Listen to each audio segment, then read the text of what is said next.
CA final and CA intermediate exams already start అయ్యాయి.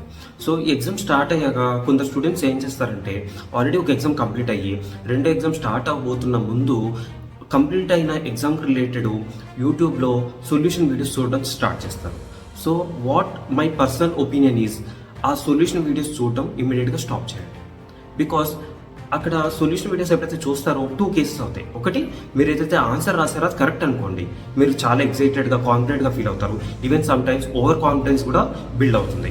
So ఈ relaxed mind set తోటి ఏమవుతుందంటే నెక్స్ట్ ఎగ్జామ్ని కేర్లెస్గా ఇగ్నోర్ చేసే పాసిబిలిటీ ఉంది.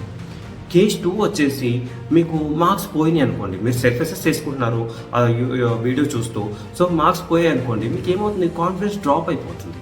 అండ్ ఈ తప్పు ఏదైతే చేశారో ఆ తప్పు it's keep on replaying in the mind. So ఈ మిస్టేకే గుర్తొస్తూ నెక్స్ట్ ఎగ్జామ్ మీద ఫోకస్ తగ్గిపోయి నెక్స్ట్ ఎగ్జామ్ మీద దాని ఇంపాక్ట్ పడుతుంది. సో 2 కేసెస్లో కూడా మీ ఫోకస్ అనేది డ్రాప్ అయిపోతుంది. సో దట్స్ వై నా స్ట్రాంగ్ సజెషన్ ఏంటి అంటే ఇలాంటి వీడియోస్ని డ్యూరింగ్ ద ఎగ్జామ్ టైం చూడకండి. నిజంగా మీరు సెల్ఫ్ అసెస్ చేసుకుందాము అనుకుంటే వన్స్ అన్ని ఎగ్జామ్స్ కంప్లీట్ అయిపోయాక then you start self assessing and మీరు రాసిన ఆన్సర్స్కి మార్క్స్ ఇచ్చుకుంటూ సో అప్పుడు సెల్ఫ్ అసెస్ చేసుకోండి. సో దట్ అన్ని ఎగ్జామ్స్ కంప్లీట్ అయిపోతాయి కాబట్టి సబ్సిక్వెంట్గా దేని మీద ఇంపాక్ట్ అనేది పడదు. ఓకే, సో మీ మైండ్ సెట్ని ప్రొటెక్ట్ చేసుకోండి during the exam time and all the best for your examinations.